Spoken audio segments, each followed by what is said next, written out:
चला तर एस्पिरंट्स पुन्हा एकदा तुमचं सर्वांचं या इव्हनिंग सेशन मध्ये मनापासून स्वागत आहे. सो आजचा आपला ड्रग इन्स्पेक्टर साठीचा जो आपण बॅच ओपन केलेला आहे त्यातील आपला आजचा फर्स्ट लेक्चर आहे आणि फर्स्ट डेलाच आपण बेसिक पासून सुरुवात करतोय. बेसिक टू ऍडव्हान्स जर्नी आहे. एकदम अप्रोप्राइट नोट्स आहेत जे इथं तुमच्या समोर आहेत. या नोट्स मधून तुमचे सर्व क्वेश्चन्स क्लिअर होतील. कुठल्याही प्रकारचा बल्क डेटा नाही आहे. सो जेवढा डेटा मी नोट्स मध्ये ठेवलेला आहे हा सर्व डेटा तुमच्यासाठी 100% इम्पॉर्टंट आहे. ओके चला तर आपण आपल्या आजच्या लेक्चर मध्ये टार्गेट करत आहोत the cell division, carbohydrates so आणि अमायनो ऍसिड्स. हे आपले टॉपिक आहेत जे आज आपण डिस्कस करणार आहोत. ओके एस्पिरंट्स सुरुवात करू या टॉपिकला. फर्स्ट बीट आहे की सेल हे काय असतो. सर्वांना माहिती आहे की सेल हा एक स्ट्रक्चरल अँड फंक्शनल युनिट असतो. लक्षात घ्या. सो तुमच्या समोर या नोट्स आहेत. या सर्वांना क्लिअर दिसतात एस्पिरंट्स? Let me know. या नोट्स तुम्हाला सर्वांना क्लिअर दिसतात? या नोट्सची जी पीडीएफ आहे ही तुमच्या ऍप्लिकेशन मध्ये तुम्हाला प्रोव्हाइड केली जाईल. त्यामुळे टेन्शन घ्यायचं नाही. समजून घ्यायचं फक्त प्रॉपरली. राईट. समजून नाही आलं तर मला सांगा. आपण ती कॉन्सेप्ट रिपीट करू. मी आधीच सांगतोय की आपल्याला कॉन्सेप्ट मिसमॅच नाही करायची आहे, पण त्या डेटामध्ये ती कॉन्सेप्ट जास्त घ्यायची नाही आहे, कारण आपला डेटा थोडासा लिमिटेड असणार आहे या एक्झामसाठी. सो एस्पिरंट्स की हा जो सेल असतो हा कुठल्याही लिव्हिंग बॉडीचा एक स्ट्रक्चरल अँड फंक्शनल युनिट असतो. सर्वांना माहिती आहे की आपल्या बॉडीमध्ये जे सिस्टम्स आहेत सो ह्या सिस्टम्स बनलेले असतात टिश्यूजनी. टिश्यूज बनलेले असतात तुमचे सेल्सनी आणि इंडिव्हिज्युअल सेल हा आपल्या बॉडीमध्ये एक लिव्हिंग सिस्टमचं स्ट्रक्चरल अँड फंक्शनल युनिटचं काम करतो. ज्यावेळेला एक सेल असतो तो इंडिपेंडेंट असतो. तो ज्यावेळेला 2 सेलमध्ये कन्वर्ट होतो, 4 सेलमध्ये कन्वर्ट होतो, 8 सेलमध्ये कन्वर्ट होतो, त्यावेळेला तो टिश्यू बनवतो. ज्याला टिश्यू एकत्र येतात त्यावेळेला ऑर्गन्स तयार होतात. ज्याला ऑर्गन्स एकत्र येतात त्यावेळेला सिस्टम तयार होते. आणि ज्याला सिस्टम एकत्र तयार येते त्यावेळेला पूर्ण बॉडी तयार होते. त्यामुळे पहा आपल्या बॉडीमध्ये सिस्टम्स आहेत. न्यूरल सिस्टम आहे, रेस्पिरेटरी सिस्टम आहे, डायजेस्ट सिस्टम आहे, किडनीची सिस्टम आहे, एक्सक्रेटरी, स्केलेटल सिस्टम आहे, रिप्रोडक्टिव्ह सिस्टम आहे, सो हॉर्मोनल सिस्टम आहे. अशा वेगवेगळ्या सिस्टम आपल्या बॉडीमध्ये आहेत. चला तर ही डेफिनेशन पहा. ही सर्वांना माहिती आहे. So cell is called as a structural and the functional unit of living organism. So यांना आपण सेल म्हणतो, पण प्रत्येक सेल हा इंडिपेंडेंट असतो. लक्षात ठेवा. एव्हरी सेल हा इंडिपेंडेंट असतो. सेलमध्ये जे फंक्शन्स आहेत एस्पिरंट्स कुठलेही फंक्शन एका सेलचं दुसऱ्या सेलवरती डिपेंड नसतात. So please let me clear this point. प्रत्येक सेल हा इंडिपेंडेंट असतो. प्रत्येक सेलची डिपेंडन्सी ही फक्त स्वतःवर असते. यानंतर पहा. सो यामध्ये आपल्याकडे काही हिस्ट्रीचा पार्ट आहे एस्पिरंट्स जो की आपल्या एक्झाम मध्ये येण्याचे पूर्ण चान्सेस आहेत. यामध्ये पहिला पॉइंट आहे जो हिस्ट्रीमध्ये आपण पाहतोय की जो सेल बद्दलची इन्फॉर्मेशन तुम्हाला देईल. सो पहिला आहे रॉबर्ट हुक. रॉबर्ट हुके हा जो होता हा फर्स्ट सेल यांनी डिस्कवर केला from the cork. Then next आहे Robert Brown. So he has discovered the nucleus. First time यांनी न्यूक्लियसला डिस्कवर केलं. बघा आता ही तुम्हाला हिस्ट्री मिळत आहे. सो मी जसं सांगितलं ना युनिक पॉइंट घेत जायचे आपल्याला. कुठल्याही प्रकारचं डीप किंवा बल्की डेटा नाही आहे. एकदम युनिक डेटा तुम्हाला घेत जायचंय. त्यानंतर पहा एस्पिरंट्स सर्वात स्मॉल सेल कोणत्या साईजचा असतो तर स्मॉलेस्ट सेल असतो 0.1 मायक्रोमीटरचा. याचं नाव असतं मायकोप्लाझ्मा. यानंतर पहा बॅक्टेरियाची जी सेल असतात याची जी साईज असते ती असते 3 to 5 मायक्रॉन्स. यानंतर आपल्या बॉडीमध्ये असा एक सेल आहे सो ज्या सेलचं डिव्हिजन आपण या ठिकाणी पाहत नाही. सो हा असतो नर्व सेल. हा एकच सेल आपल्या बॉडीमध्ये असतो जो सर्वात जास्त लॉंग असतो. याला आपण न्यूरॉन असं म्हणतो. न्यूरॉन मध्ये असं काय असतं ज्याच्यामुळे हा सर्वात लॉंग बिहेव करतो तर याच्यामध्ये हा लॉंगेस्ट पार्ट जो असतो तो ॲक्झॉन वाला असतो आणि त्यामुळे हा सर्वात लॉंग सेल कन्सिडर केला जातो. त्यासोबत लक्षात ठेवा एस्पिरंट्स न्यूरॉनकडे अजून एक प्रॉपर्टी मिसिंग असते. कोणती प्रॉपर्टी न्यूरॉन मध्ये मिसिंग असते तुम्हाला माहिती आहे? न्यूरॉन मध्ये सेल डिव्हिजनची प्रॉपर्टी नसते. Very very very important. आपल्या बॉडीमध्ये सगळ्या सेलला डिवाइड होण्याची प्रॉपर्टी आहे एक्सेप्ट दिस न्यूरॉन. कशामुळे? सो कारण याच्यामध्ये अब्सेंट असतात सेंट्रिओल्स. सेंट्रिओल्स इथं अब्सेंट असल्यामुळे न्यूरॉनकडे डिव्हिजनची प्रॉपर्टी नसते. मग आता तुम्हाला 2 पॉइंट इथं क्लिअर करायचे. एक आपल्या बॉडीमधला सर्वात लॉंगेस्ट सेल तर तो आहे न्यूरॉन. दुसरा पॉइंट आहे आपल्या बॉडीमध्ये कोणता असा सेल आहे ज्याला डिव्हिजनची प्रॉपर्टी नाही आहे तर तो पण आहे न्यूरॉन. हे दोन्हीही पॉइंट तुमच्या समोर क्लिअर झालेले आहेत एस्पिरंट्स. चला यानंतर पहा नेक्स्ट बीट.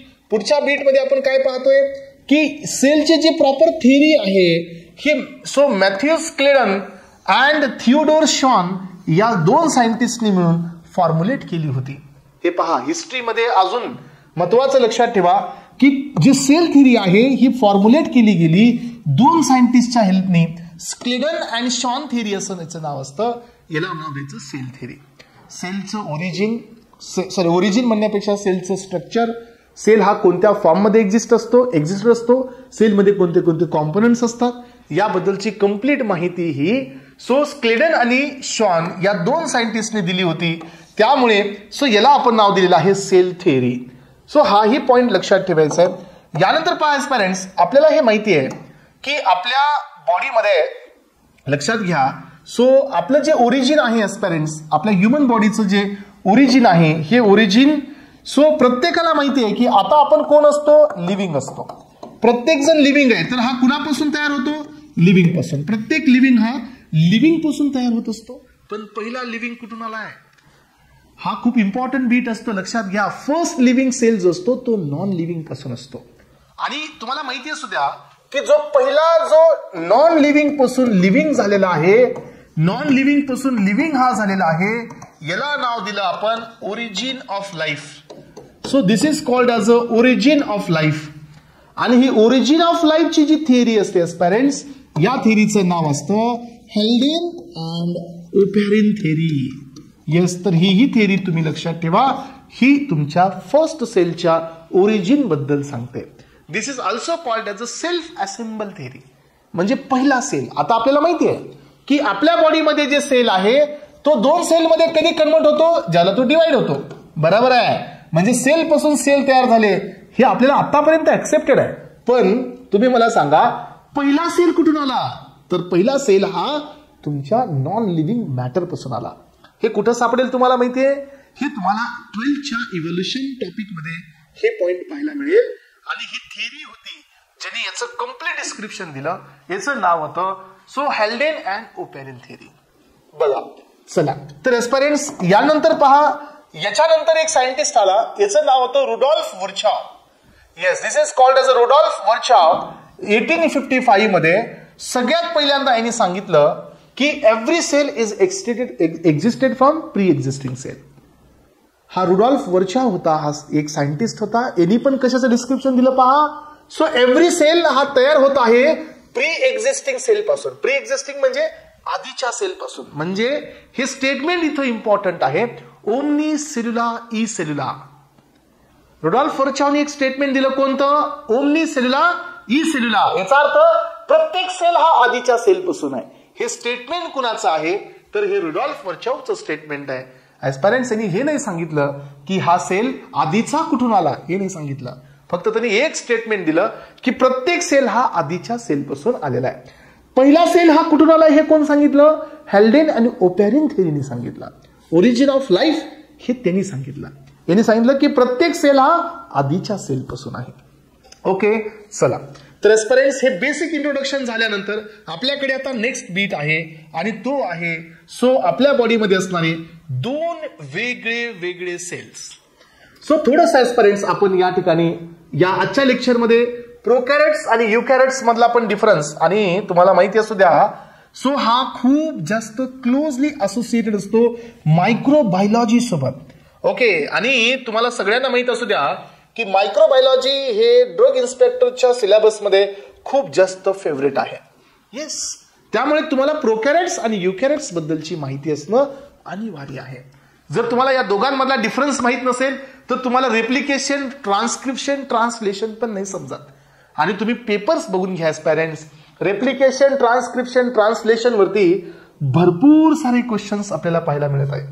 एवढे क्वेश्चन्स इथून येत आहेत आणि प्रत्येक क्वेश्चनचं बेस हा या तुमच्या सेल पासून स्टार्ट होतो. विच इज कॉल्ड प्रोकॅरियोटिक सेल्स आणि युकॅरियोटिक सेल्स. बघू आपण, तुमच्या समोर हे डायग्रामॅटिक प्रेझेंटेशन आहे. हे डायग्रामॅटिक प्रेझेंटेशन क्लिअर करत जायचंय. एकदा तुम्हाला क्लॅरिटी येत गेली की सगळं काही ठीक होत जातं. बघा आपण काय स्टार्ट करतोय एस्पिरंट्स आजच्या लेक्चरमध्ये, आपण आजच्या लेक्चरमध्ये पहिलाच टॉपिक इथं पिकअप केलेला आहे. So the cell. सेलची डेफिनेशन पाहिली, सर्वात लहान सेल पाहिला, सर्वात मोठा सेल पाहिला. सो न्यूरॉन कोण असतात ते पाहिलं, याची थोडीशी डिस्कवरी पण आपण पाहिली.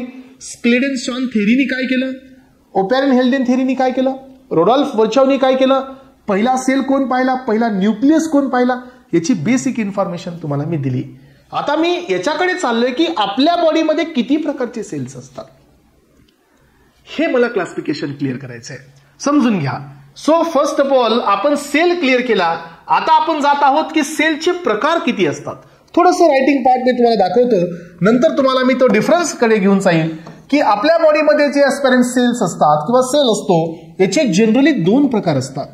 एक प्रकार असतो जो आपल्या बॉडीमध्ये सिंपल काही सेल्स असतात आणि आपल्याकडे पण हे सेल अजून पण आहेत. आपल्या बॉडीमध्ये सिंपल सेल्स आहेत, आपल्या बॉडीमध्ये कॉम्प्लेक्स सेल पण आहेत. सर्वात जास्त आपल्या बॉडीत कॉम्प्लेक्सेस असतात असं म्हणायला हरकत नाही, किंवा सगळेच आपल्या बॉडीमध्ये कॉम्प्लेक्स सेल असतात असंही म्हणायला हरकत नाही, एक्सेप्ट 2 सेल्स. फक्त 2 सेल आपल्या बॉडीमध्ये सिंपल असतात, बाकी सगळेच सेल आपल्या बॉडीमध्ये कॉम्प्लेक्स असतात. हे पहा, सिंपल सेल आहे आणि दुसरा पार्ट असतो कॉम्प्लेक्स. सो ऍस्पिरंट्स या सिंपल सेलला आपण सेकंड नेम देत असतो आणि याचं नेम आहे प्रोकॅरियोटिक सेल. लक्षात ठेवा, सिंपल सेल जो असतो तो असतो प्रोकॅरियोटिक सेल आणि जो कॉम्प्लेक्स सेल असतो ऍस्पिरंट्स याचं नाव असतं यूकॅरियोटिक सेल. राईट. पहिला सेल आहे सिंपल प्रोकॅरियोटिक सेल, दुसरा सेल आहे कॉम्प्लेक्स यूकॅरियोटिक सेल. आणि याच्यामध्ये पुन्हा वापस तुम्हाला डिफरन्स पाहायला मिळेल. एक असतो तुमचा, तो असतो ॲनिमल सेल आणि दुसरा असतो तुमचा प्लांट सेल. ओके, तर हा आहे सगळ्यात मेजर डिफरन्स, ॲनिमल सेल आणि प्लांट सेल्स. सो युकॅरियोट्स आणि प्रोकॅरियोट्स. बघा फरक पण लक्षात घ्या, समजून घेण्याचा प्रयत्न करा. क्वेश्चन याच्यावरून जर फ्रेम होत असेल तर त्याचं आन्सर तुम्हाला डेफिनेटली आलं पाहिजे ऍस्पिरंट्स. सो आपल्याकडे जे सेल आहेत याचे जनरली 2 टाईप असतात. एक असतो तुमचा सिंपल प्रोकॅरियोटिक सेल, दुसरा असतो कॉम्प्लेक्स यूकॅरियोटिक सेल. प्रोकॅरियोटिक सेल हा जनरली कुठे असतो माहितीये? सो आपल्या बॉडीमध्ये हा सेल जनरली नसतो, तर जनरली हा बॅक्टेरियामध्ये असतो. प्रोकॅरियोटिक सेल हे आपल्या बॉडीमध्ये जनरली नसतात, हे व्हायरसेस मध्ये असतात. दिले मी एक्झाम्पल मध्ये, नोट्स मध्ये सगळं आहे, लक्षात घ्या. यानंतर पहा ऍस्पिरंट्स, आपल्या बॉडीमध्ये आरबीसी असतो. आरबीसी म्हणजे रेड ब्लड सेल, याच्यामध्ये प्रोकॅरियोट्स असतात. आपल्या बॉडीमध्ये कॉर्निया असतं, याच्यामध्ये बी प्रोकॅरियोट्स असतात. आपल्या सर्व बॉडीमध्ये युकॅरियोट्स आहेत, पण काही 2 लोकेशन आहेत ऍस्पिरंट्स जिथं आपल्या बॉडीमध्ये प्रोकॅरियोट्स आहेत, आणि तो असतो आरबीसी आणि कॉर्निया. तेव्हा तर इथं जाऊन एरोबिक रेस्पिरेशन नाही होत, तेव्हा तर याच्यामध्ये अनारोबिक रेस्पिरेशन होतं. बरोबर आहे. बरं, हे क्लासिफिकेशन तुमच्या लक्षात आलं. आधी आपण हे तर पाहूया की प्रोकॅरियोट्स म्हणजे कोण आणि युकॅरियोट्स म्हणजे कोण, हे पण आपल्याला पाहायचंय. आतापर्यंत आपण एकच स्टेटमेंट दिलंय, प्रोकॅरियोट्स म्हणजे कोण जे सिंपल आहेत, युकॅरियोट्स म्हणजे कोण जे कॉम्प्लेक्स आहेत. एवढे एकच स्टेटमेंट आपण घेतलेले आहे ऍस्पिरंट्स. मग आता हे पहा, प्रोकॅरियोटिक सेल म्हणजे कोण असतात? ज्यांच्याकडे बाहेर सेल वॉल आहे आणि मध्ये काहीच नाही, फक्त डीएनए आहे. येस, त्यांच्याकडे सेल वॉल आहे आणि मध्ये काहीच नाहीये, फक्त डीएनए आहे. डीएनए असतो आणि असे डॉट डॉट डॉट मध्ये रायबोझोम्स असतात. बस हे 2 कॉम्पोनंट ज्याच्यामध्ये असतो तो सेल प्रोकॅरियोटिक सेल असतो. ही वॉल मात्र त्याच्याकडे असते. हा, आता बघा फरक लक्षात येतो का? पहा, पुन्हा वापस हे हायर लेवल मध्ये डिफरन्शिएट होणार. एक्झाम मध्ये याच्यावरती क्वेश्चन्स फिरवला जाणार. बघा एकदा समजून, मी पहिला डिफरन्स तुमच्या समोर देत आहे की प्रोकॅरियोट्स म्हणजे कोण असतात? ज्याच्यामध्ये डीएनए आहे आणि रायबोझोम्स असतात, बाकी याच्यामध्ये काहीच नसतं, तर तो असतो प्रोकॅरियोट्स. युकॅरियोट्स कोण असतात ऍस्पिरंट्स? ज्याच्यामध्ये 2 पॉसिबिलिटी आहेत, सेल वॉल याच्यामध्ये असते आणि नसते, पण याच्यामध्ये सेंटरला न्यूक्लियस असतो. हा, न्यूक्लियसच्या मध्ये डीएनए असतो. डीएनए हा न्यूक्लियर इनोलॉगच्या मध्ये असतो. यानंतर याच्याकडे ईआर असतो. ER stand for what? Endoplasmic reticulum असतो. पॉवर हाऊस इथं असतो, याचं नेम असतं मायटोकॉन्ड्रिया. गॉल्जी ॲपॅरेटस असतो, पॅकेजिंग डिव्हाइस. सो हा पण याच्यामध्ये असतो. लायसोझोमल बॉडी असते. येस, याच्यामध्ये पेरॉक्सिझोम बी असतात. एवढं सगळं स्ट्रक्चर जर तुम्ही पाहिलं ऍस्पिरंट्स, तर हे स्ट्रक्चर असतं युकॅरियोटिक सेलचं. याच्यामध्ये अजून एक पॉइंट, रायबोझोम्स बी असतात. रायबोझोम एक असा फॅक्टर असतो ज्याला आपण प्रोटीन फॅक्टरी म्हणतो, जो दोन्हीकडे असतो. प्रोकॅरियोट्स मध्ये पण रायबोझोम्स असतात, युकॅरियोट्स मध्ये पण रायबोझोम्स असतात, दोन्हीकडे असतात. हा म्हणजे इथं आला तुम्हाला कम्प्लीट डिफरन्स. मग आता मला सांगा पेरेंट्स, प्रोकॅरियोट मध्ये आणि युकॅरियोटिक मधला डिफरन्स आपल्याला लक्षात आला. Yes sir no. So prokaryote मध्ये काय आहे, फक्त सेल वॉल, डीएनए आणि रायबोझोम्स आहेत, बाकी काहीच नाही आहे. युकॅरियोट्स मध्ये सेल वॉल आहे, एका सेलमध्ये नाही आहे. म्हणजे काय असतो, आपल्या बॉडीमध्ये सेल असतात, हे असतात अॅनिमल वाले, दुसरे सेल असतात प्लांट वाले. तर प्लांटला सेल वॉल असते पण अॅनिमलला सेल वॉल नसते. आपल्या बॉडीमधल्या सेलला वॉल नसते. हा, आपल्या बॉडीमध्ये जो सेल असतो याला काय नसते, वॉल नसते, लक्षात ठेवा. मग आता इथं सेल वॉलचा डिफरन्स आला. प्रोकॅरियोट्स मध्ये डीएनए आहे, रायबोझोम्स आहेत, सेल वॉल आहे. युकॅरियोट्स मध्ये सेल वॉल आहे, न्यूक्लियस आहे, एंडोप्लाझ्मिक, गॉल्जी, मायक्रो, लायसोझोम, पेरोक्सिझोम सर्वच आहे. याला म्हणायचं युकॅरियोट्स. मग आता युकॅरियोट्स मध्ये दोन टाईप आले. एक सेल आला अॅनिमल वाला, यस, दुसरा सेल वाला प्लांट वाला. अॅनिमल सेल जो असतो याच्यात काही वेगळापणा आहे, प्लांट सेल मध्ये पण याच्यात काही वेगळापणा आहे. येस, दोन्हीही युकॅरियोटिक्स आहेत पण दोन्हीही सेम सेल नाही, दोन्हीही सेल सेम नाही आहेत. हा, बरोबर आहे का नाही, लक्षात आलं का सगळ्यांच्या? पहा, दोन्हीही सेल युकॅरियोट्स आहेत पण दोन्हीही सेल सारखे नाही आहेत. मग काय फरक असतो दोघांमध्ये? असतो ना फरक, हे पहा, डेफिनेटली असतो. सो अॅनिमल सेलकडे सेल वॉल नसते, प्लांट कडे सेल वॉल असते. हे झाला पहिला फरक. दुसरा फरक लक्षात ठेवा, या अॅनिमल मध्ये व्हॅक्युल्स म्हणजे जो फुगा असतो, सॅप म्हणजे एक फुगा असतो जिथं लिक्विड स्टोर होतं, हा अॅनिमल सेल मध्ये नसतो, पण हा व्हॅक्युल्स प्लांट सेल मध्ये मात्र असतो.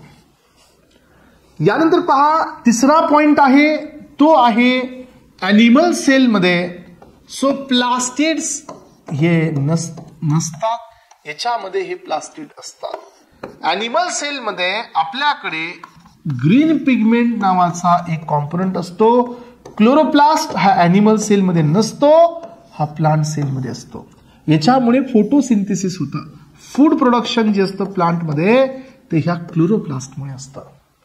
झाला का फरक? बघा, छोट्या छोट्या बीटनी आपण हा फरक कंप्लीट करत आता पुढे जात आहोत. Yes sir no. सगळ्यांना लक्षात येतं का मला सांगा? व्यवस्थित समजतंय का मला सांगा? येस, मला मेसेजेस द्या फास्ट मध्ये. कळतंय का मी जे शिकवतोय? एकदम आपण इम्पॉर्टंट बीट घेत चाललेले आहोत. जेवढं इम्पॉर्टंट आहे तेवढंच आपण डिस्कस करत आहोत, लक्षात ठेवायचं पेरेंट्स. सो माझ्याकडून तुम्हाला एक पॉइंट सुद्धा लक्षात येत आहे की सेल कसा असतो. सेलचे दोन टाईप, प्रोकॅरियोट्स, युकॅरियोट्स. सो यानंतर पहा, युकॅरियोट्स मध्ये दोन class, animal cell, plant cell. So animal cell मध्ये काही युनिक कॅरेक्टर्स आणि प्लांट सेल मध्ये काही युनिक कॅरेक्टर्स. अॅनिमल सेल मध्ये काय नाही, सेल वॉल नाही, व्हॅक्युल्स नाही, प्लास्टिड नाही, क्लोरोप्लास्ट नाही. हे चौघच्या चौघ प्लांट मध्ये असतात, म्हणून ह्या दोघात डिफरन्स असतो. ओके, आता याच्यानंतर अजून एक पॉइंट मला सांगायचं पेरेंट्स की आपल्याकडे जो डीएनए आहे, ह्या डीएनएचं डीएनए होणार तर ही कोणती प्रोसेस आहे बरे? या प्रोसेसचं नाव आहे रेप्लिकेशन. तुम्हाला माहिती आहे का पेरेंट्स, हा ड्रग इन्स्पेक्टरच्या सिलेबसमध्ये खूपच जास्त फेवरेट पॉइंट आहे.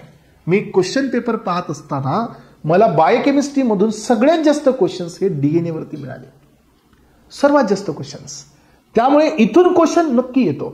मग आता डीएनए पासून डीएनए होणे रेप्लिकेशन, डीएनए टू आरएनए होणे येस ट्रान्सक्रिप्शन. सो हे रेप्लिकेशन आहे, हे आहे ट्रान्सक्रिप्शन. आणि आरएनएचं प्रोटीन होणे याला नाव द्यायचं ट्रान्सलेशन. तर एस्पिरंट्स लक्षात ठेवायचंय की प्रोटीन होण्यासाठी तुम्हाला कुणाची गरज लागेल? रायबोझोमची गरज लागेल. कारण का, सेलमध्ये रायबोझोम ही एक प्रोटीनची फॅक्टरी असते. सेलमध्ये रायबोझोम हा कोण असतो? एक प्रोटीन फॅक्टरी असतो. त्यामुळे रायबोझोमची गरज लागते. परत एकदा 3 डेफिनेशन पहा. रेप्लिकेशन म्हणजे काय? DNA to DNA. ट्रान्सक्रिप्शन म्हणजे काय? DNA to RNA.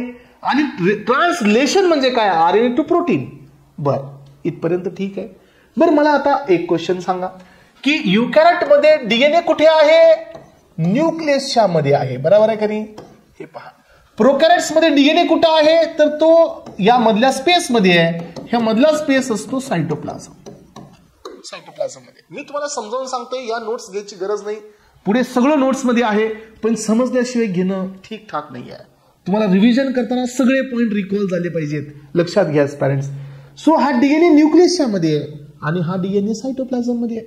मग आता मला सांगा, डीएनए टू डीएनए रेप्लिकेशन युकॅरियोटचं कुठं होणार? न्यूक्लियसमध्ये. पण डीएनएचं डीएनए रेप्लिकेशन प्रोकॅरियोटचं कुठं होणार? सायटोप्लाझम मध्ये. सो डीएनएचं आरएनए ट्रान्सक्रिप्शन याचं कुठं होणार? न्यूक्लियसमध्ये, कारण डीएनए न्यूक्लियसच्या मध्ये. याचं डीएनए टू आरएनए कुठं होणार? सायटोप्लाझम मध्ये.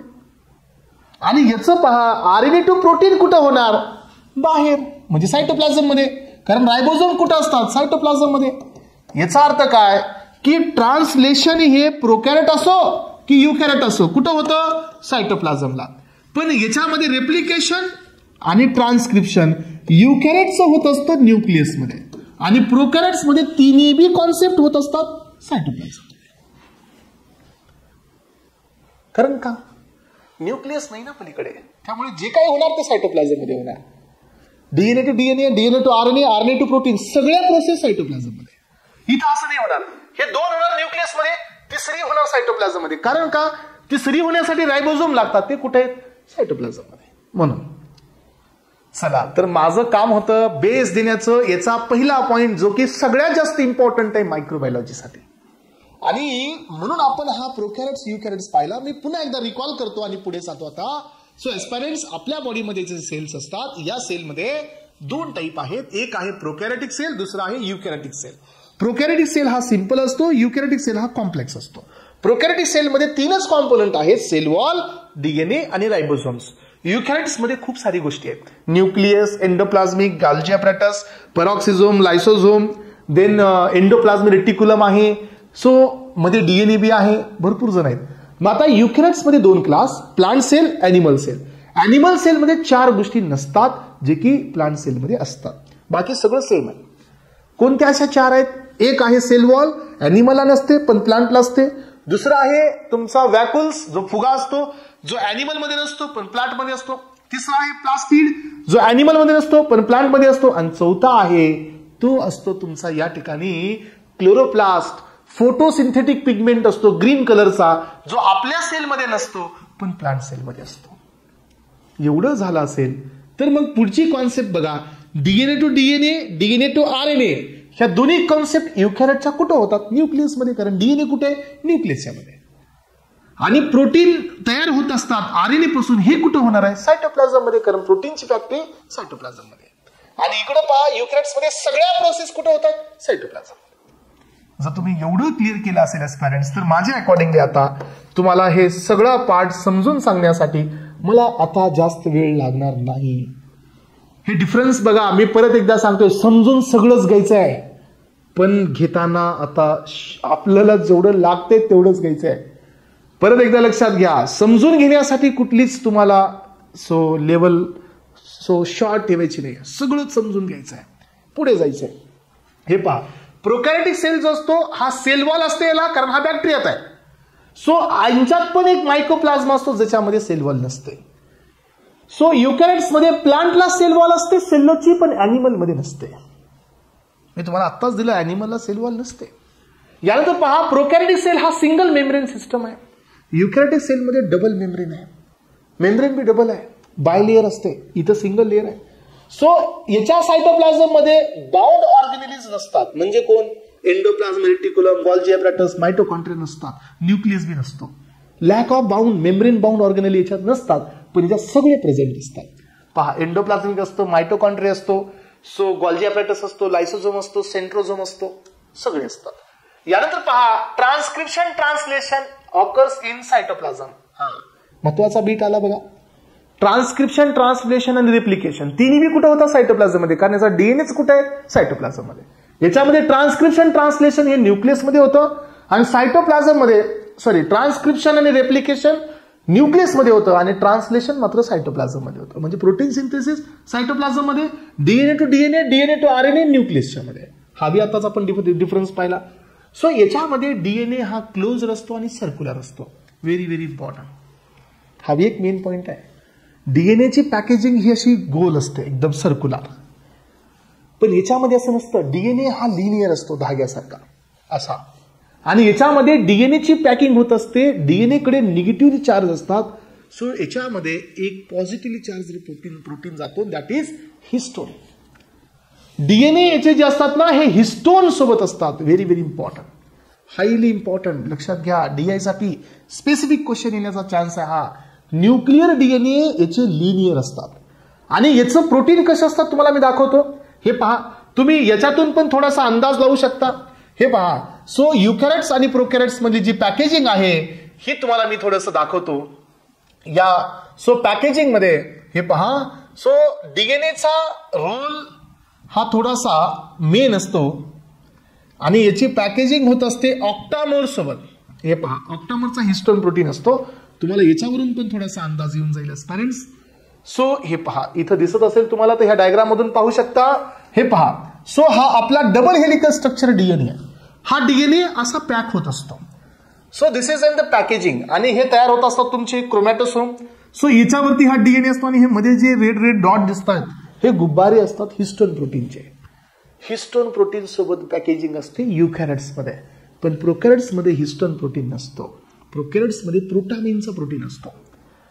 युकॅरियोट्स मध्ये हिस्टोन प्रोटीन असतो. लक्षात घ्या, प्रोकॅरियोट्स मधली पॅकेजिंग ही सर्क्युलर असते आणि युकॅरियोट्स मधली पॅकेजिंग ही लिनियर असते. हा फरक आला का लक्षात सगळ्यांच्या? हा फरक यायला पाहिजे. हे लक्षात नाही आलं तर मग अडचण वाढेल, लक्षात ठेवायचं पेरेंट्स. सो यानंतर पहा, नेक्स्ट पॉइंट कडे येतोय आपण. सो याच्यामध्ये डीएनए हा सर्क्युलर असतो विदाउट हिस्टोन. त्याच्यामध्ये डीएनए लिनियर असतो विथ हिस्टोन. सो याचे एक्झाम्पल पहा, bacteria, blue green algae, so mycoplasma, cyanobacteria, actinomycetes. इथं आहे algae other than blue green. बाकी सगळ्या शेवाळ्यामध्ये असतं, प्रोटिस्ट मध्ये असतो, फंगाई मध्ये, प्लांट्स मध्ये आणि अॅनिमल मध्ये.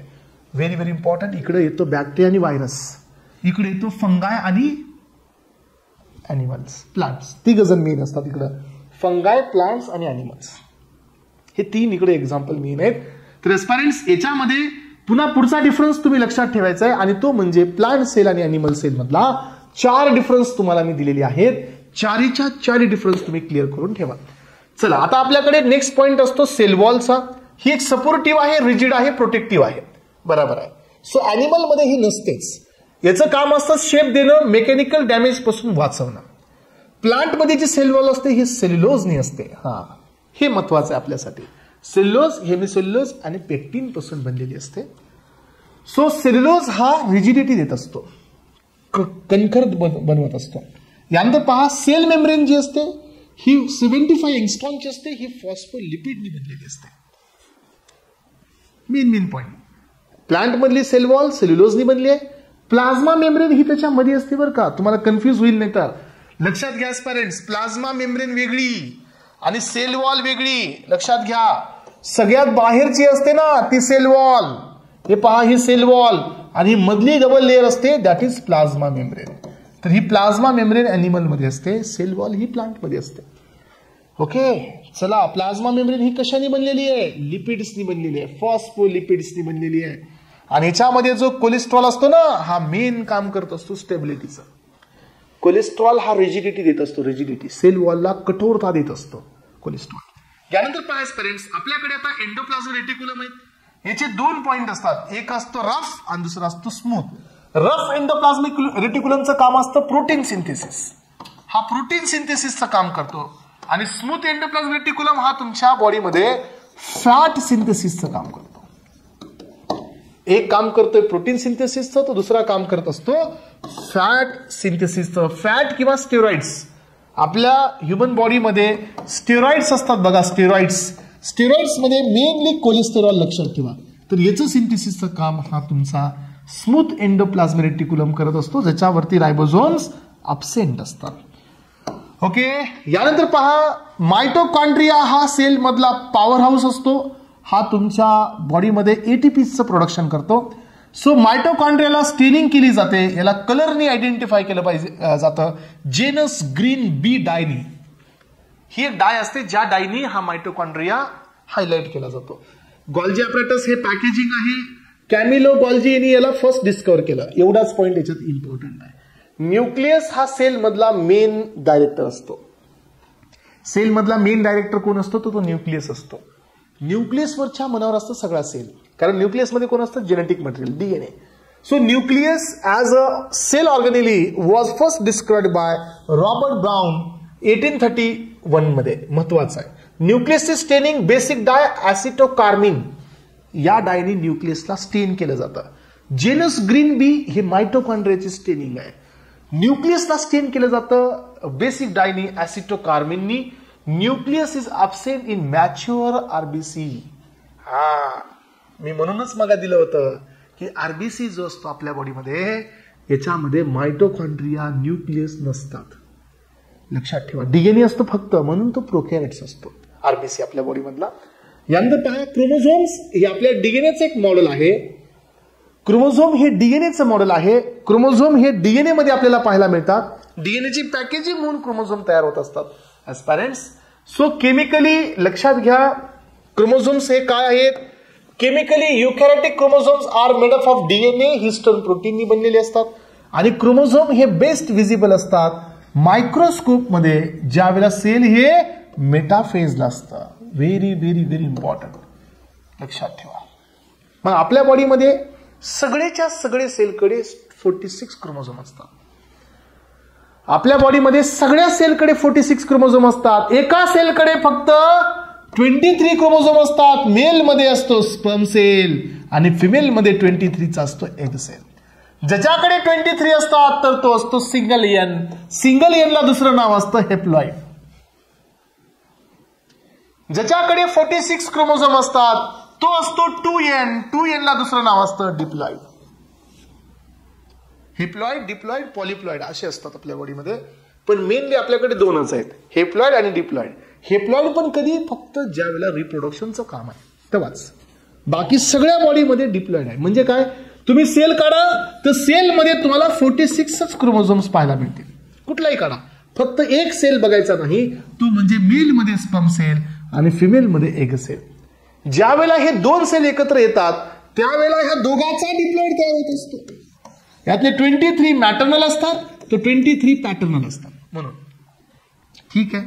चला यानंतर पाहा पॅरेंट्स, याचं क्लासिफिकेशन आहे. डिप्लॉइड म्हणलं तर 46, हेप्लॉइड म्हणलं तर 22n. हेप्लॉइड हे कोणात असतात? गॅमेट्स. गॅमेट म्हणजे सेक्स सेल. एक आहे स्पर्म सेल, दुसरा आहे एग सेल, म्हणून तिथं गॅमेट्स हा वर्ड आलेला आहे. यामध्ये लक्षात घ्या याचे 4 भाग असतात. So acrocentric, telocentric, submetacentric, metacentric. हे कशावर असतं सांगा बरे? हे क्रोमोझोमच्या सेंटरवरती असतात. हे मधला सेंट्रोमेर कुठं आहे यावरती याचे 4 क्लास असतात. सेंट्रोमेर सेंटरला आहे की सेंट्रोमेर सेंटरच्या बाजूला आहे की सेंट्रोमेर त्याच्या सेंटरच्या बाजूला आहे याच्यावरती असतात. जर सेंट्रोमेर सेंटरला असेल तर तो असतो तुमचा मेटासेंट्रिक. लक्षात घ्या मेटासेंट्रिक. जर तुमचं हा सेंटर पासून थोडा जवळ असेल असा, हे बघा, सो सेंटर पासून हा थोडासा जवळ आहे पण सेंटरला नाहीये, हे पहा असा, तर याचं नाव असतं सबमेटासेंट्रिक. जर तुमचा सेंट्रोमेर टेलला असेल असा तर तो असतो टेलोसेंट्रिक. आणि जर सेंट्रोमेर टेल पासून जवळ आहे म्हणजे असा, येस, हे पहा असा, so this is called as a ॲक्रोसेंट्रिक.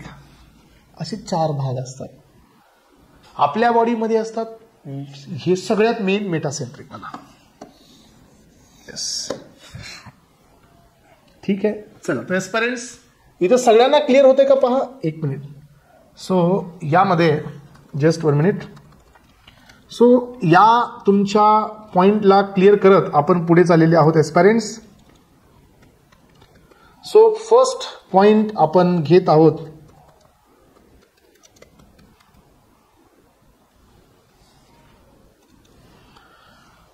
Okay.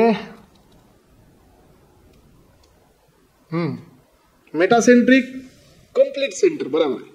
Metacentric complete centre, sub metacentric सेंटरच्या जवळ, टेलोसेंट्रिक म्हणजे डायरेक्ट टेलला हा सेंट्रोमेर असतो आणि ॲक्रोसेंट्रिक टेलच्या जवळ. असे 4 क्लास असतात. 4च्या 4 तुम्हाला क्लिअर करून दिले. रायबोझोम ही काय असते सांगा? तर रायबोझोम ही आपल्या बॉडीमधली प्रोटीन फॅक्टरी असते. रायबोझोम ही आपल्या बॉडीमधली प्रोटीन फॅक्टरी असते, लक्षात ठेवा.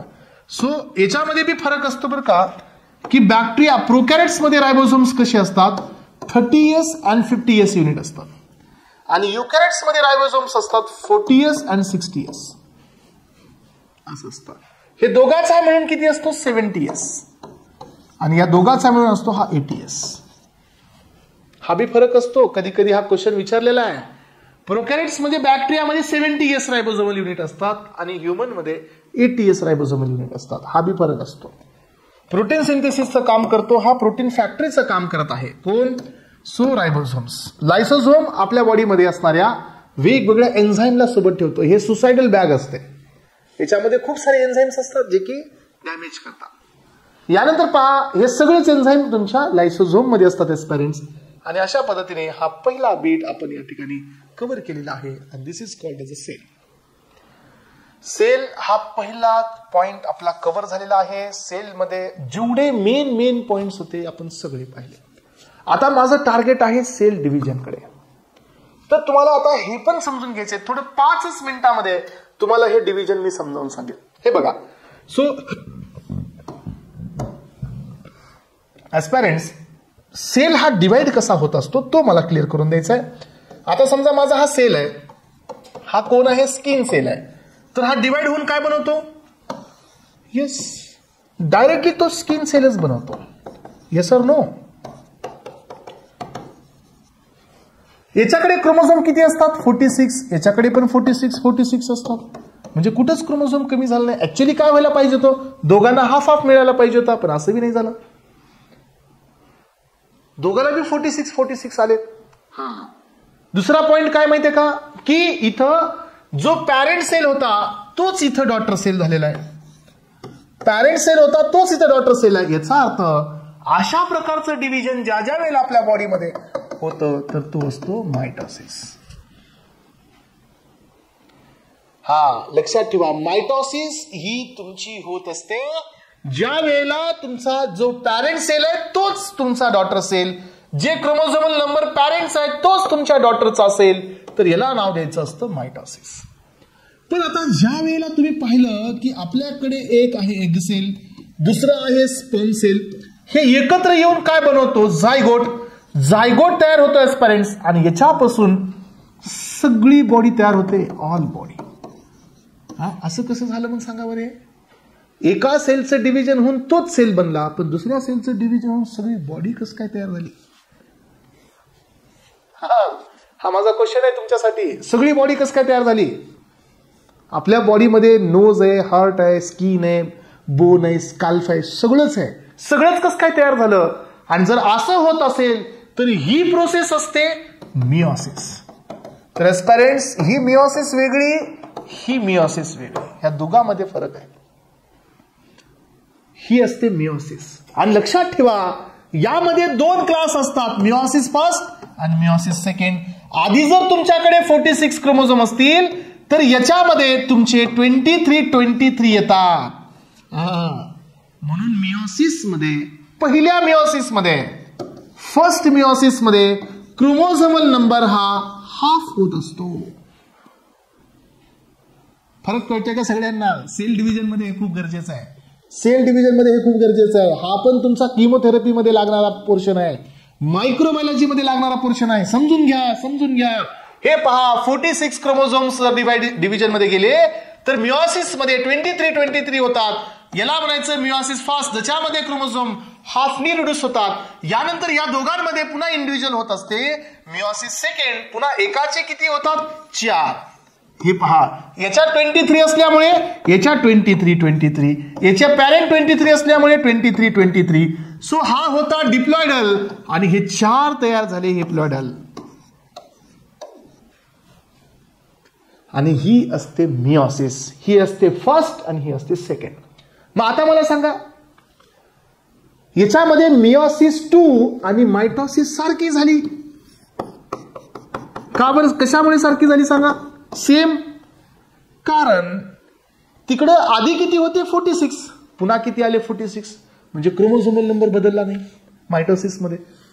मिओसिस 2 मध्ये बी बदलला नाही. आधी 23 होते, पुन्हा बी 23 आहे. म्हणून लक्षात ठेवायचं मिओसिस फर्स्ट ही वेगळी, मिओसिस सेकंड आणि मायटोसिस सारखी आहे. आलं का लक्षात? आणि तुम्हाला माहित असू द्या, आपण कुणाचे कॉम्बिनेशन आहोत? आपण आपल्या पॅरेंटचे कॉम्बिनेशन आहोत. आणि आपल्या पॅरेंटच्या कॉम्बिनेशन मध्ये पहा, सो सगळ्यात महत्वाचा आहे की मिओसिस फर्स्ट इथं होत असतात क्रोमोझोम क्रॉस. मिओसिस फर्स्ट मुळे होत असतं क्रोमोझोम क्रॉस, इथं होते जेनेटिक क्रॉसिंग. असे बरेच क्वेश्चन्स एक्झाम मध्ये येतात. मग आता माझा पुन्हा एकदा अजून एक क्वेश्चन आहे तुम्हाला, नेक्स्ट क्वेश्चन, की सेल डिव्हिजन किती टाईप्स असतं? 2, मिओसिस, मायटोसिस. मायटोसिस मध्ये काय होतं की सारखा सेल डिवाइड होतो आणि सारखे सेल बनवतो. मायटोसिस क्रोमोझोमल नंबर बदलत नाही. मिओसिस मध्ये असं आहे का? नाही. मिओसिस मध्ये सेल डिवाइड होतात आणि सगळीच बॉडी तयार होते, क्रोमोझोमल नंबर बदलतो. मिओसिस फर्स्ट मध्ये अर्धा होतो, मिओसिस 2 मध्ये बदलत नाही. त्यामुळे मिओसिस 2 आणि मायटोसिस सारखी आहे, पण मिओसिस फर्स्ट वेगळी आहे. मग आता सेल ज्या वेळेला डिव्हिजन मध्ये आला, हा डिवाइड झाला की लगेच पुन्हा डिवाइड होतो का? नाही. याचा अर्थ सेल डिव्हिजनची सायकल असते, याला नाव द्यायचं सेल सायकल. हे पहा, मग सेल डिव्हिजन मध्ये जाण्याआधी काय करतो सेल? त्याला प्रिपेअर करतो. आणि प्रिपरेशन करण्यासाठी सेलकडे हे फेजेस असतात. G1 इक्वल्स टू G0, यानंतर असते S फेज आणि यानंतर असते G2 फेज. मग तुम्हाला हा प्रश्न येतो एक्झामला की सेल सायकलच्या डिव्हिजन मध्ये डीएनए कोणत्या फेज मध्ये तयार होतं? तुम्हाला सांगावं लागतं की डीएनए ह्या एस फेज मध्ये तयार होता. यस. आणि दुसरी असते डिव्हिजनची फेज. तर याच्यामध्ये पहिला फेज असतो प्रोफेज, दुसरा फेज असतो यस मेटाफेज, तिसरा फेज असतो अनाफेज आणि चौथा फेज असतो टेलोफेज. हे 4 असतात. अनाफेज आणि याचा सिक्वेन्स आपल्या एक्झामला येतो. Sequence PMET. हे पहा, PMET कसलाच सिक्वेन्स बदलायचा नाही, सेम सिक्वेन्स ठेवायचा. आणि तुम्हाला अजून एक क्वेश्चन याच्यामध्ये विचारला जातो एस्पायरंट्स, की कोणत्या फेज मध्ये सगळ्यात जास्त क्रोमोझोम क्लिअर दिसतात? तर मेटाफेज मध्ये क्रोमोझोम क्लिअर दिसतात. अजून एक क्वेश्चन असतो की मेटाफेज मध्ये सगळे क्रोमोझोम सेंटरला येतात, याला नाव द्यायचं इक्विटोरियल प्लेट. असे 2-3 पॉइंट फक्त मला गरजेचे होते या सेल डिव्हिजन मध्ये, म्हणून आपण हे सगळं पाहतोय एस्पायरंट्स. चला पुन्हा एकदा याला डिस्कस करूया की सेल डिव्हिजन काय आहे. सेल डिव्हिजन ही एक डिव्हिजनची प्रोसेस आहे. याच्यामध्ये सायकल असते, सेल हे डिव्हिजन जाण्याआधी आणि सेल डिव्हिजन मध्ये गेल्यानंतर. मग आता ह्याच्यामध्ये दोघांमध्ये टाइम कुणाला लागतो? डिव्हिजनला लागतो का याला लागतो? तर याला टाइम जास्त लागतो. ही इंटरफेज असते, ही डिव्हिजनची फेज नसते. दिस इज इंटरफेज. इथं डिवाइड होत नाही, इथं प्रिपरेशन होतं, इथं डिव्हिजन होतं. मग याच्यामध्ये आता आपण डिटेलमध्ये जाऊया एस्पायरंट्स. सेल डिव्हिजनच्या मध्ये सेल डिव्हिजन आपण या ठिकाणी पाहत आहोत आणि या नोट्स मधून तुमचं सेल डिव्हिजन मला क्लिअर करायचं आहे. सगळ्यांनी समजून घ्यायचंय. टॉपिक आपण घेत निघालेले होत आता एस्पायरंट्स. सो हे पहा, सेल डिव्हिजन म्हणजे काय? सेल नवीन बनवण्याची प्रोसेस आहे. सेल डिव्हिजन म्हणजे काय? सेल नवीन बनवण्याची प्रोसेस आहे. So the process of formation of new cell किंवा बॉडी सेल. रुडॉल्फ वर्चावनी सांगितलं होतं की प्रत्येक सेल हा कुठून बनलेला आहे? आधीच्या सेल पासून. बघा, सो मायटोसिस ही टर्म फ्लेमिंगनी दिली. चला, सेल डिव्हिजनला वाढवणारे हे सगळे फॅक्टर्स आहेत बॉडीमध्ये. सायटोकायनिन आहे, ग्रोथ फॅक्टर आहे, प्लेटलेट डिराइव्हड ग्रोथ फॅक्टर्स आहेत, लिम्फोकायनिन्स आहेत. इनिबिट करणारे बघा सायनाइड आहे, अझाइड आहे, सो चॅलोन्स असतील आणि कोल्चिसिन आहे. मेन हा कोल्चिसिन आहे बघा, सेल डिव्हिजनचा इनिबिटर आहे. सो आता आपल्याकडे सेल सायकलच्या 2 फेज आहेत. एक असते इंटर आणि दुसरी असते एम फेज. मी आत्ताच सांगितलं, इंटर म्हणजे प्रिपरेटिव्ह, जिथं सेल प्रिपरेशन करतात, डिव्हिजन नाही. जसं आपण ट्रिपला जाण्याआधी तयारी करतो तसं सेल हे डिव्हिजनच्या आधी तयारी करतात. ते पाहतात की आपल्याकडे सगळं ठीकठाक आहे का, डीएनए आहे का क्रोमोझोम बनवायला, आरएनए आहे का मेसेज द्यायला, प्रोटीन आहेत का काम करायला.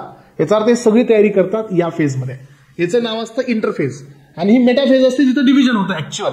इंटरफेज ही सगळ्यात लॉंगेस्ट फेज आहे बघा, सगळ्यात लॉंगेस्ट फेज आहे. सो यामध्ये या ठिकाणी किती फेज असतात बघा, G1, G0, S आणि G2. ही G0 जी असते ना, ही सेलच्या बाहेर असते.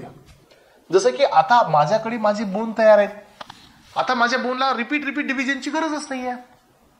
कारण ऑलरेडी बोन तयार आहेत. याचा अर्थ माझे बोन आता डिव्हिजन मध्ये नाही जाणार. पण जर समजा काही फ्रॅक्चर झालं तर लगेच डिव्हिजन मध्ये येणार. याला नाव द्यायचं असतं एक्झोफेज. G0 ही एक्झोफेज असते. एक्झो म्हणजे सेल डिव्हिजनच्या बाहेर थांबते, गरज पडली तर सायकल मध्ये येते. एक्झोफेज. सी हा G1 आहे, G0 आहे, एस फेज आहे, G2 आहे. हे पहा, G1 ही पोस्ट मायटोटिक म्हणजे इंटरफेज ची पहिली स्टेज आहे. याच्या आधी कोणती फेज झाली? हे बघा, याचं डिस्क्रिप्शन असं असतं. आपण थोडंसं डिस्कशन करूया. सायकल दाखवतो मी तुम्हाला. यामध्ये ही असते G1च्या नंतर असते यस आणि यसच्या नंतर G2 असते. कधीच कन्फ्युज करायचं नाही. G1 की G2 कधीच म्हणायचं नाही. आपल्याला सवय असते G1 झालं की लगेच G2 म्हणायचं. नाही नाही नाही बेटा, G1 G2च्या मध्ये यस असते. हा, आणि ही G0 जे असते ना, ही याला बाहेर असते. आणि याच्यानंतर असते मेटाफेज म्हणजे डिवायडिंगची. यात पहिली आहे प्रोफेज, पुन्हा आहे मेटाफेज, पुन्हा आना आणि पुन्हा टेलो. याच्यानंतर ही रिपीट सायकल होते. हे असं जाते याच्यातून आणि पुन्हा सायकल रिपीट. ही असते इंटरफेज, ही असते डिवायडेशनची फेज. ही मेटाफेज असते डिवायडेशनची, ही असते इंटरफेज प्रिपरेशनची. मग आता बघा, G0 म्हणजे कोण? जे आपल्या बॉडीतले ऑर्गन्स डिव्हिजन मध्ये येत नाहीत. आता सध्या डेव्हलप झाल्यावर गरज पडली पुन्हा येणार. हे मध्ये येऊन पुन्हा डिव्हिजन होऊ शकतं. याला म्हणतो एक्झोसायक्लिक फेज. G1 म्हणजे हे कधी आहे?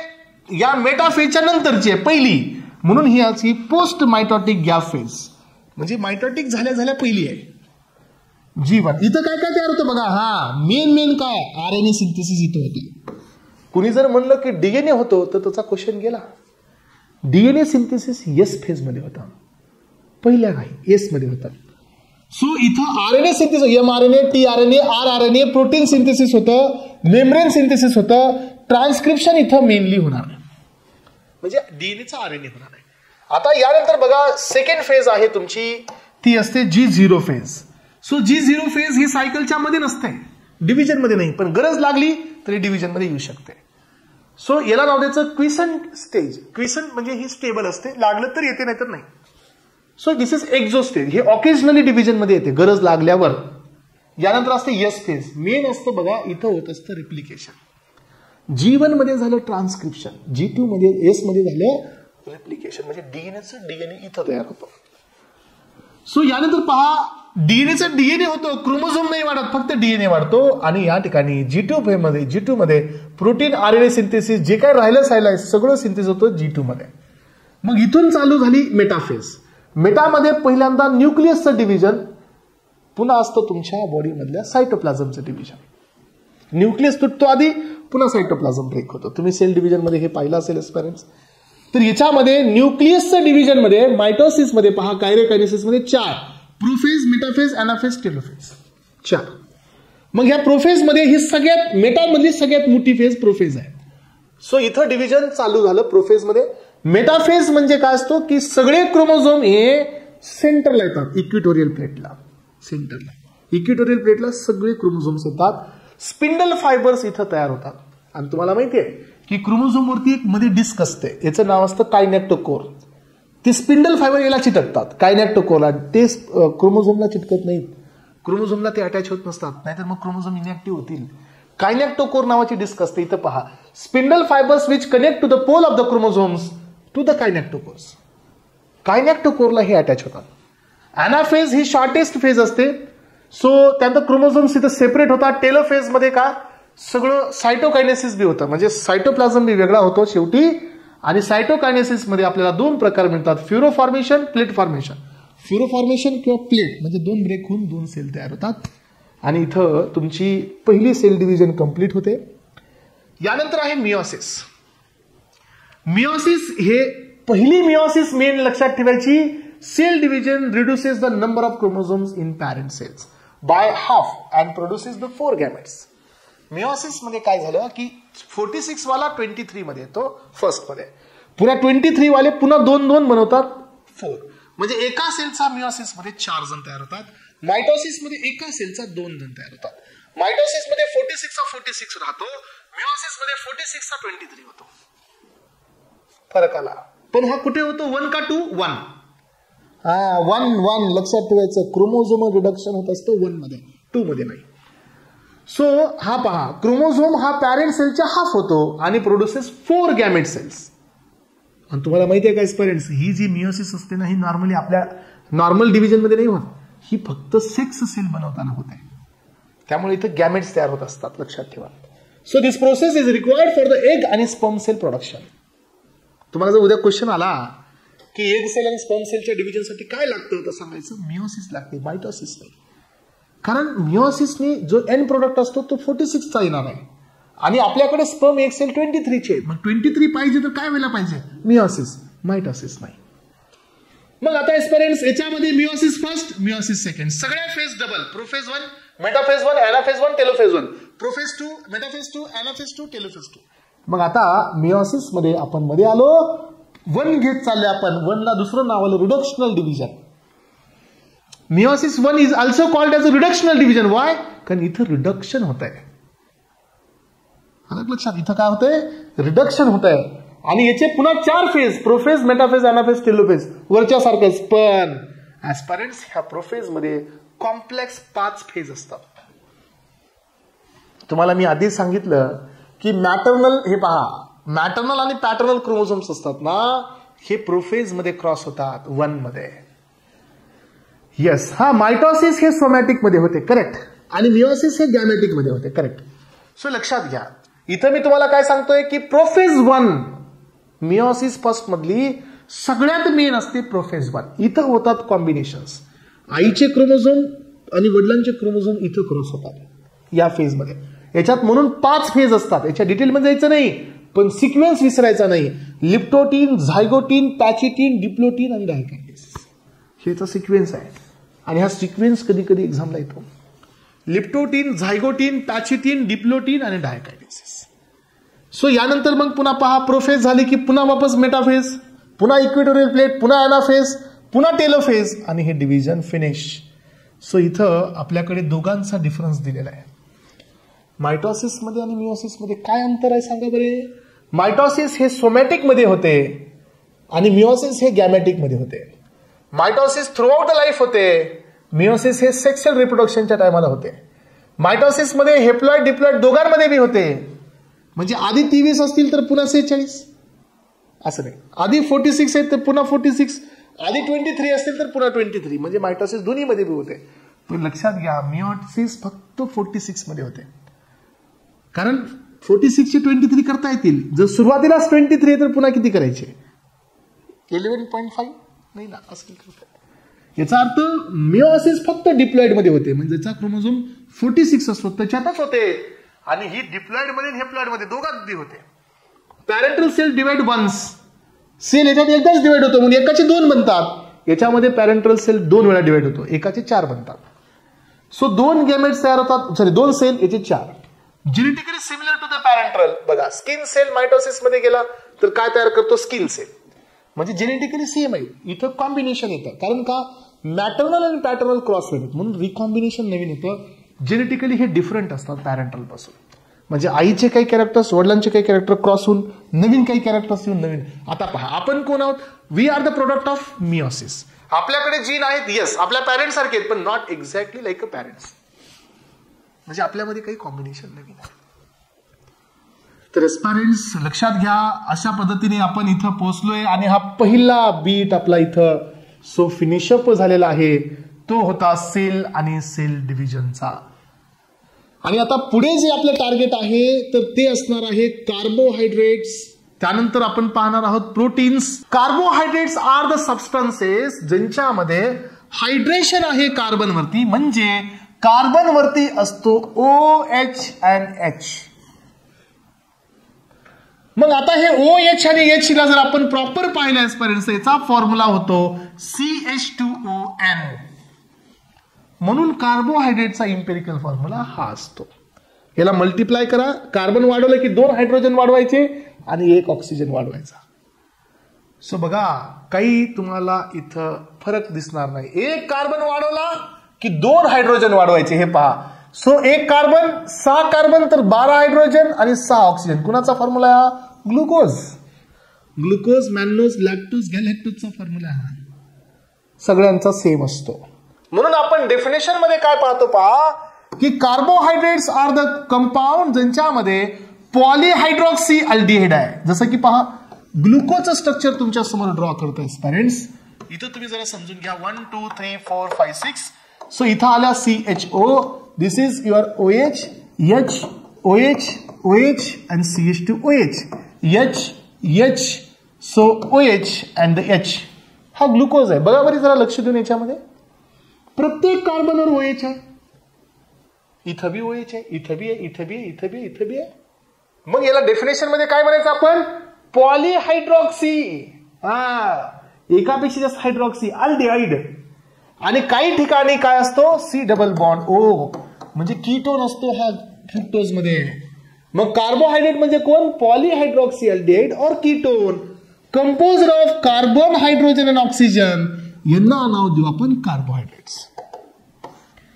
मग आपण कार्बोहायड्रेट्स मध्ये जो बॉन्ड असतो तो असतो ग्लायकोसायडिक बॉन्ड. कार्बोहायड्रेट मध्ये जो बॉन्ड असतो तो असतो ग्लायकोसायडिक बॉन्ड. बघा बॉन्ड मध्ये 3-4 प्रकार असतात. कार्बोहायड्रेट मध्ये ग्लायकोसायडिक आहे. सो लिपिड मध्ये येस कार्बोहायड्रेट मध्ये ग्लायकोसायडिक आहे. लिपिड मध्ये बॉन्ड असतो ईस्टर. येस डीएनए मध्ये बॉन्ड असतात 3 फॉस्फोडाईस्टर, हायड्रोजन आणि ग्लायकोसायडिक असे 3 डीएनए मध्ये असतात. त्यानंतर प्रोटीन मध्ये कोणता बॉन्ड असतो? प्रोटीन मध्ये असतात पेप्टाइड. तर हे सगळ्यांचे बॉन्ड लक्षात ठेवा लगेच. प्रोटीन मध्ये पेप्टाइड असतो याच्यामध्ये जा. मग आपण बघू कार्बोहायड्रेटचं पुढचा बीट म्हणजे याचं क्लासिफिकेशन. आणि क्लासिफिकेशन पाहण्यासाठी तुम्हाला जावं लागेल याच्या युनिट्सकडे. मेन क्लास आहे हा, येतो कधी कधी एक्झामला. सो कार्बोहायड्रेटचे मेन 3 क्लास. एक मोनोसॅकराइड्स म्हणजे एकटाच कार्बोहायड्रेट एकच आहे. ऑलिगोसॅकराइड्स म्हणजे काय? एकात 2 कार्बोहायड्रेट आहेत किंवा 3 आहेत किंवा 4 आहेत. आणि पॉली म्हणजे काय? त्याच्यात एकात भरपूर सारे कार्बोहायड्रेट्स आहेत. जसं की आता पहा एक्झाम्पल सांगतो तुम्हाला मी, जरा लक्ष देऊन ऐका. हे कळालं तर खूप लवकर समजून जाईल तुम्हाला. हे पहा जर माझ्याकडे फक्त ग्लुकोज आहे तर हा माझा झाला मोनो. मग या एका ग्लुकोज मध्ये ग्लायकोसायडिक बॉन्ड असतो का? नसतो. ग्लायकोसायडिक बॉन्ड यांच्यात नसतो. फक्त ग्लुकोज आहे ना त्याच्यामुळे. आता जर समजा माझ्याकडे ग्लुकोज प्लस ग्लुकोज आहे, दोन ग्लुकोज आहे, तर मग याला नाव दिलं मी डायसॅकराइड्स. ह्या दोघांमध्ये एक बॉन्ड असणार ना, एक ग्लायकोसायडिक बॉन्ड आहे. जर आता माझ्याकडे 3 आहेत glucose plus glucose plus glucose, तर हा झाला माझा ट्रायसॅकराइड. आता याच्यात माझे 2 बॉन्ड आले. आता जर माझ्याकडे glucose plus glucose plus glucose plus glucose plus glucose आहे, तर हे झाला माझा पॉलिसॅकराइड. मग आता सगळे ग्लुकोज आहेत तर हे झाला होमोपॉली. होमो म्हणजे काय? सगळे सारखे आणि पॉली.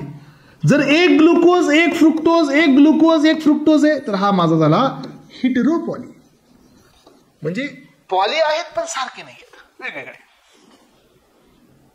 मग मला सांगा आता ह्याच्यामध्ये कोण सगळ्यात जास्त स्ट्रॉंग असतो? हे लवकर तुटणारच नाही, कारण याच्यात काय नाही, बॉन्ड नाही. ह्याच्यात सगळे सिग्मा बॉन्ड आहे, सगळे सिग्मा बॉन्ड आहे. हा तुटणार नाही.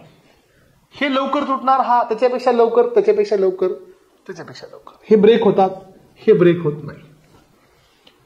मग आता मोनो मध्ये आपल्याकडे 3 कार्बनचा मोनो आहे, 4 कार्बनचा मोनो आहे, 5 कार्बनचा मोनो आहे, 6 कार्बनचा मोनो आहे, 7 कार्बनचा मोनो आहे.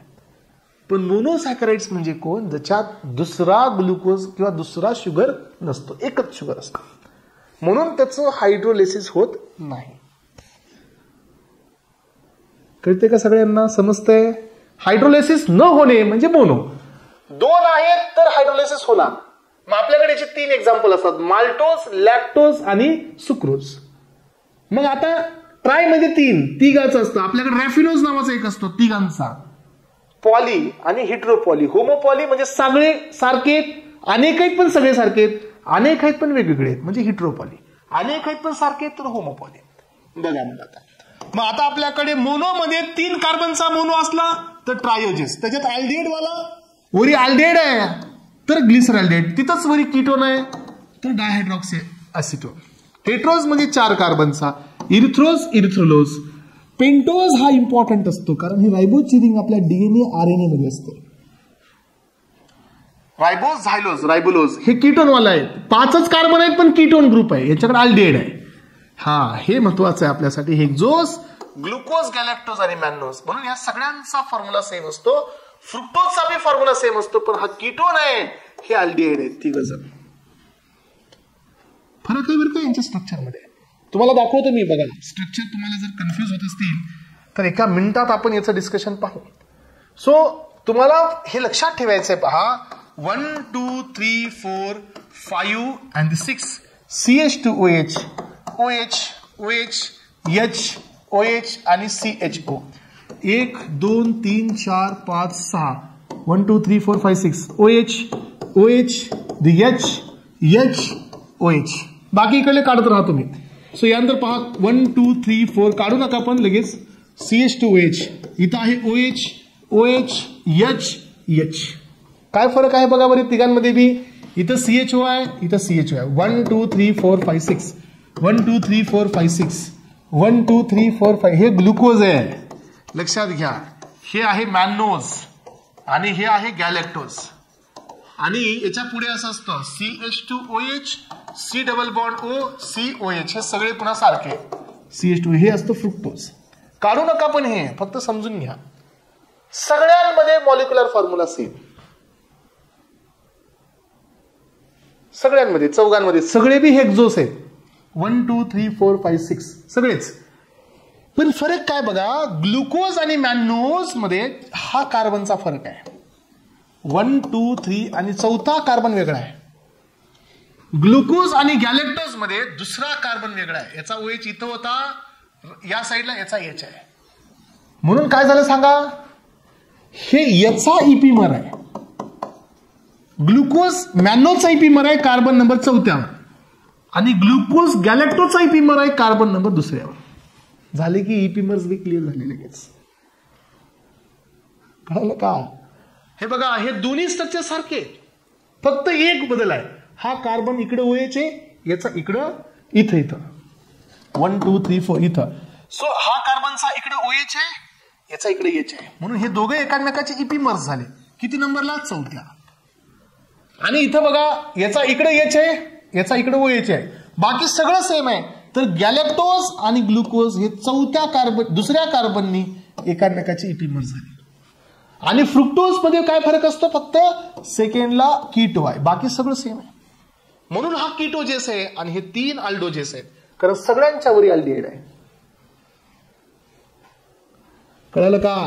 समजलं का सगळ्यांना? म्हणून हे तुमचे क्लासिफाय केले जातात. कशामध्ये? म्हणून हे तुमचे क्लासिफाय केले जातात. सो हेक्झोजेस मध्ये ग्लुकोज, गॅलेक्टोज, मॅन्नोज आणि तिकडे कीटोजेस मध्ये फ्रुक्टोज. हे घेऊ नका. डायसॅकराइड मध्ये 3 सुक्रोज, लॅक्टोज, मॅल्टोज. ट्रायसॅकराइड मध्ये 1 रॅफिनोज. आता पॉली मध्ये ती भरपूर आहेत. होमोपॉली म्हणजे भरपूर आहेत पण सगळे सारखे. होमोपॉली म्हणजे काय असतात? पॉली म्हणजे एकापेक्षा जास्त आहे, 10 पेक्षा जास्त आहेत. होमो म्हणले की सगळे सारखे आहेत. हा, पॉली आहेत पण सगळे सेम आहेत. असे आपल्याकडे किती एक्झाम्पल आहेत? Starch, dextrin, inulin, glycogen, dextran, cellulose, chitin, एवढेच आहेत होमोपॉली. आता हे एक्झामला येतं. Heteropoly hyaluronic acid, chondroitin sulphate, heparin sulphate, dermatan sulphate. बघायचे एक्झाम्पल. एवढे एक्झाम्पल इकडे आहेत हेट्रोमध्ये. आता याच्यामध्ये रिड्युसिंग म्हणजे आणि नॉन रिड्युसिंग कोण असतात? नॉन रिड्युसिंग म्हणजे ज्याचं ओशाझोन फॉर्मेशन येत नाही, असे आपल्याकडे 2 जण असतात, सुक्रोज आणि ट्रिओलोज. तो आता पुढच्या क्लासमध्ये तुम्हाला हे सांगेल की ओशाझोन फॉर्मेशन काय असतं, कशासाठी याला आपल्याला पाहायला पाहिजे, आणि हे पुढे डिटेलमध्ये डिस्कशन करूया. हे अजून मी ठीक आहे, उद्या आपण पहिल्यापासूनच घेऊ याला. आज आपले 2 चॅप्टर संपलेली आहेत, द सेल आणि सेल डिव्हिजन. उद्याच्या लेक्चरमध्ये आपण पुन्हा एकदा 2 चॅप्टर संपवणार आहोत. त्यातला एक चॅप्टर आहे कार्बोहायड्रेट्स आणि दुसरा चॅप्टर याच्यात घेऊ आपण प्रोटीन आणि अमायनो ऍसिड. म्हणजे 3 चॅप्टर आपले नेक्स्ट लेक्चरमध्ये संपत. चला, तर एस्पायरंट्स, मला आधी हे सांगा की पहिलं लेक्चर तुम्हाला समजलं का? येस. सो फर्स्ट लेक्चर हे तुम्हाला क्लिअर झालं का? ओके एस्पायरंट्स, चला, thank you so much. Okay, thank you so much. Have a nice day. Thank you.